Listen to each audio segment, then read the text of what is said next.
2026 एक साल जिसमें दुनिया एक वॉर नहीं 4 साइमल्टेनियस वॉर्स देख रही है। Russia versus Ukraine, Israel US versus Iran, China versus Taiwan tension, north Korea nuclear escalation. और सबसे डेंजरस बात, ये 4 कॉन्फ्लिक्ट्स अलग अलग नहीं है, ये एक चेन रिएक्शन है। एग्जैक्टली वैसे ही जैसे वर्ल्ड वॉर वन स्टार्ट हुआ था। एक असैसिनेशन, एक अलायंस ट्रिगर, एक रिटेलिएशन और फिर पूरी दुनिया वॉर में। आज क्वेश्चन ये नहीं है वर्ल्ड वॉर 3 होगा या नहीं, क्वेश्चन ये है क्या हम ऑलरेडी इसकी स्टार्टिंग फेज में एंटर कर चुके हैं। हिस्ट्री रिपीट नहीं होती लेकिन पैटर्न्स रिपीट होते हैं। वर्ल्ड वॉर वन स्टार्ट कैसे हुआ? एक सर्बियन नेशनलिस्ट ने ऑस्ट्रिया के आर्क ड्यूक को असैसिनेट किया। Austria attack Serbia, Russia entered, Germany entered, France entered, Britain entered और सिर्फ 5 वीक के अंदर यूरोप वॉर में चल रहा था। इसको कहते हैं अलायंस कैस्केड इफेक्ट। और आज 2026 में भी एग्जैक्टली सेम स्ट्रक्चर एग्जिस्ट करता है। देखिए alignment, US, NATO, Japan, south Korea, Israel, ये लोग एक साथ हैं। इसके विरोध में लड़ेंगे रसिया, ईरान, नॉर्थ कोरिया। और बैकग्राउंड में क्वाइटली एब्जॉर्ब कर रहा है चाइना। ये कोई कोइंसिडेंस नहीं है, ये एक emerging new cold war block system है। वर्ल्ड वॉर 3 का फर्स्ट बैटलफील्ड ऑलरेडी एग्जिस्ट करता है, यूक्रेन, 24 फरवरी 2022।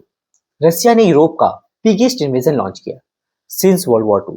सबको लगा यूक्रेन 3 दिन में कोलैप्स हो जाएगा, but 4 years later war still ongoing है। और ये सिर्फ यूक्रेन वर्सेस रसिया नहीं है, रियलिटी है Ukraine versus Russia plus North Korea plus Iran support network. इसे एग्जाम्पल से समझो, North Korean soldier European battlefield में फाइट कर रहे हैं, ईरान ने रसिया को ड्रोन्स दिए हैं, रसिया नॉर्थ कोरिया को मिसाइल टेक्नोलॉजी ट्रांसफर कर रहा है। इसका मतलब क्या है? एक्सिस फॉर्मिंग हो रही है, एग्जैक्टली वैसे ही जैसे वर्ल्ड वॉर सेकेंड से पहले जर्मनी, इटली, जापान अलायंस बना था। और एस्केलेशन डेंजरस क्यों है? क्योंकि यूक्रेन नाटो मेंबर नहीं है, but NATO indirectly already war में इन्वॉल्व है। वेपन सप्लाई कर रहा है, सैटेलाइट इंटेलिजेंस दे रहे हैं, ट्रेनिंग दे रहे हैं, इकोनॉमिक सैंक्शंस लगाया जा रहा है। और रसिया ओपनली थ्रेटन कर चुका है, अगर नाटो डायरेक्टली एंटर करता है तो न्यूक्लियर रेस्पॉन्स पॉसिबल है। और जब न्यूक्लियर थ्रेट टेबल पर आ जाए तब वर्ल्ड वॉर का रिस्क एक्सपोनेंशियल हो जाता है। फरवरी 2026 एक इवेंट हुआ जिससे ग्लोबल जियोपॉलिटिक्स की सारी इक्वेशन बदल गई। यूएस, इजराइल ने ईरान पर मैसिव स्ट्राइक लॉन्च की, hundreds of air strikes, military bases destroyed, nuclear facilities targeted और सबसे शॉकिंग, ईरान के सुप्रीम लीडर को मार दिया। इसका इम्पैक्ट समझिए, ये एग्जैक्टली वैसे ही है जैसे कोल्ड वॉर के टाइम सोवियत लीडर असैसिनेट हो जाता है। ईरान ने इमीडिएटली रिटेलिएशन स्टार्ट किया, मिसाइल्स फायर्ड इजराइल पर, यूएस बेसिस पर, सऊदी अरेबिया पर, गल्फ रीजन पर। और फिर एक मिसाइल तुर्की एयर स्पेस में एंटर कर गया। तुर्की नाटो मेंबर है, अगर नाटो आर्टिकल 5 एक्टिवेट होता तो इंटायर नाटो ईरान के अगेंस्ट वॉर में एंटर कर सकता था। और अगर नाटो ईरान के अगेंस्ट वॉर करता तो रसिया क्या करता? न्यूट्रल रहता या एलाई सपोर्ट करता? एग्जैक्टली यही कैसे केड़े ट्रिगर होता है वर्ल्ड वॉर्स का। और सबसे डेंजरस स्टेप, ईरान ने state of Hormuz effectively block कर दिया। ये लोकेशन क्या है? वर्ल्ड का 20% ऑयल सप्लाई यहीं से पास होता है। अगर ये बंद हो जाए तो ग्लोबल इकोनॉमी कोलैप्स मोड में चली जाती है। और जब इकोनॉमिक्स कोलैप्स होती है तब वॉर्स स्टार्ट होते हैं। हिस्ट्री प्रूफ है इसका। सबसे डेंजरस कंट्री कौन सी है इस इक्वेशन में? यूएसए, रसिया, ईरान, नॉर्थ कोरिया? नहीं, चाइना। क्योंकि चाइना वॉर स्टार्ट नहीं करता, चाइना वेट करता है, ऑब्जर्व करता है, कैलकुलेट करता है और राइट मोमेंट पर मूव करता है। ताइवान इशू समझिए, ताइवान एक छोटा आइलैंड है लेकिन वर्ल्ड का 90% एडवांस सेमीकंडक्टर प्रोडक्शन यहीं से होता है। अगर चाइना ताइवान कंट्रोल कर लेता है तो वर्ल्ड की डिजिटल इकोनॉमी चाइना के कंट्रोल में आ सकती है। Smartphones, AI servers, fighter jets, electric vehicles सब डिपेंडेंट है ताइवान चिप्स पर। और अब क्या हो रहा है? चाइना ने ताइवान के अराउंड मिलिट्री एक्सरसाइज इंक्रीज कर दी, वॉरशिप्स डिप्लॉय किए हैं, जेट्स मीडियम लाइन क्रॉस कर रहे हैं, रॉकेट आर्टिलरी फायर किए नियर ताइवान वाटर्स। और एनालिस्ट बोल रहे हैं चाइना इन्वेजन नहीं करेगा, ब्लॉकेट करेगा, क्योंकि ब्लॉकेट लीगली एम्बिगुअस होता है और पॉलिटिकली सेफर होता है। अगर चाइना ताइवान ब्लॉकेट करता है, यूएस इंटरवेन करेगा, जापान इंटरवेन करेगा, ऑस्ट्रेलिया इंटरवेन करेगा और फिर Indo Pacific world war zone बन सकता है। अगर कोई कंट्री है जो अनप्रेडिक्टेबल है तो वो है नॉर्थ कोरिया। 2026 में नॉर्थ कोरिया ने मल्टीपल मिसाइल टेस्ट किए, hypersonic missile, ballistic missile, nuclear submarine programme. और सबसे डेंजरस चेंज, नॉर्थ कोरिया ने ऑफिशियली डिक्लेयर कर दिया है डीन्यूक्लियराइजेशन पॉसिबल ही नहीं है। मतलब सिंपल लैंग्वेज में, नॉर्थ कोरिया कभी न्यूक्लियर वेपन्स गिव अप नहीं करेगा और यूएस कभी एक्सेप्ट नहीं करेगा नॉर्थ कोरिया को न्यूक्लियर स्टेट।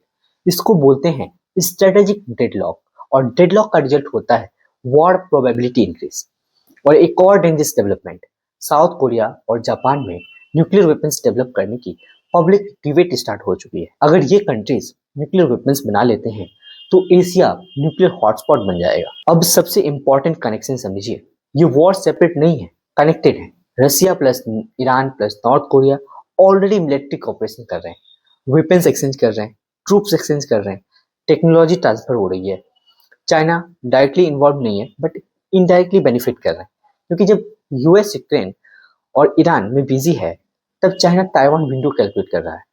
एग्जैक्टली वैसे ही जैसे जर्मनी ने वर्ल्ड वॉर 2 में कैलकुलेट किया था जब यूरोप डिवाइडेड था। वर्ल्ड वॉर थर्ड स्टार्ट कैसे हो सकता है? एग्जाम्पल सिनेरियो से समझो, Iran missile accidentally NATO base hit करता है, आर्टिकल 5 एक्टिवेट होता है, same time China Taiwan blockade launch करता है, यूएस इंडो पैसिफिक मूव करता है, same time north Korea south Korea border पर एस्केलेशन करता है, यूएस फोर्सेस स्प्लिट हो जाते हैं, रसिया यूक्रेन फ्रंट इंटेंसिफाई करता है और सडनली 4 रीजनल वॉर मर्ज हो जाते हैं into one global war. Exactly same pattern जो 1914 में हुआ था। इसलिए ध्यान दीजिए, जो मैंने कहा था हिस्ट्री रिपीट नहीं होती लेकिन पैटर्न रिपीट होती है। डिफरेंस बिटवीन 1914 एंड 2026, 1914 में आर्टिलरी थी, 2026 में न्यूक्लियर वेपन्स हैं। रसिया न्यूक्लियर पावर है, चाइना न्यूक्लियर पावर है, यूएस न्यूक्लियर पावर है, नॉर्थ कोरिया न्यूक्लियर पावर है, इजराइल न्यूक्लियर पावर है, हालांकि ये अनडिक्लेयर्ड है बट वो भी एक न्यूक्लियर पावर है, और ईरान थ्रेशोल्ड न्यूक्लियर स्टेट बन सकता है। एक गलत कैलकुलेशन, एक रडार एरर, एक एक्सीडेंटल स्ट्राइक और एस्केलेशन अनस्टॉपेबल हो सकता है। अब सबसे इंपॉर्टेंट क्वेश्चन, क्या वर्ल्ड वॉर 3 फिक्स है? अगर हम ऑनेस्टली आज की जियोपॉलिटिक्स इक्वेशन को ध्यान से देखें तो सिचुएशन काफी अनकंफर्टेबल लगती है। एक तरफ ऑलरेडी ईरान इजराइल वॉर चल रही है, दूसरी तरफ रशिया यूक्रेन और वॉर यूरोप का सबसे बड़ा कॉन्फ्लिक्ट बन चुका है सिंस वर्ल्ड वॉर सेकेंड। और अब ये सिर्फ रशिया तक लिमिटेड नहीं है, नॉर्थ कोरियन सोल्जर्स भी रशिया के साथ बैटलफील्ड पर लड़ रहे हैं। इसी टाइम पर चाइना ताइवान के अराउंड मिलिट्री प्रेशर इंक्रीज कर रहा है, ब्लॉकेड रिहर्सल कर रहा है और इन्वेजन की प्रिपरेशन ओपनली विजिबल हो रही है। और जब हम इन सब इवेंट्स को एक साथ कनेक्ट करते हैं तो ये क्लियर दिखाई देता है कि ये अलग अलग कॉन्फ्लिक्ट्स नहीं है, ये अलायंस बन रहे हैं, एग्जैक्टली वैसे ही अलायंस जिन्होंने हिस्ट्री में ग्लोबल वॉर्स ट्रिगर किए थे। इसलिए अगर आज कोई पूछता है क्या वर्ल्ड वॉर 3 पॉसिबल है, तो करंट ग्लोबल ट्रेजेक्टरी को देखते हुए, अलायंस के फॉर्मेशन को देखते हुए, मल्टीपल न्यूक्लियर पावर्स के इंडायरेक्ट इन्वॉल्वमेंट को देखते हुए ये कहना गलत नहीं होगा नेक्स्ट 1 से 2 सालों के अंदर एक लार्ज स्केल वर्ल्ड वॉर की पॉसिबिलिटी बिल्कुल है। थैंक यू, आज के लिए इतना ही। यदि आपको मेरी वीडियो पसंद हो तो इसे कृपया लाइक करें और सब्सक्राइब जरूर करें, क्योंकि ये हमें मोटिवेट करती है फिर दूसरे टॉपिक पर वीडियो बनाने के लिए। हम इसी पे नई डेवलपमेंट वाली वीडियोस लाते रहेंगे। Thank you.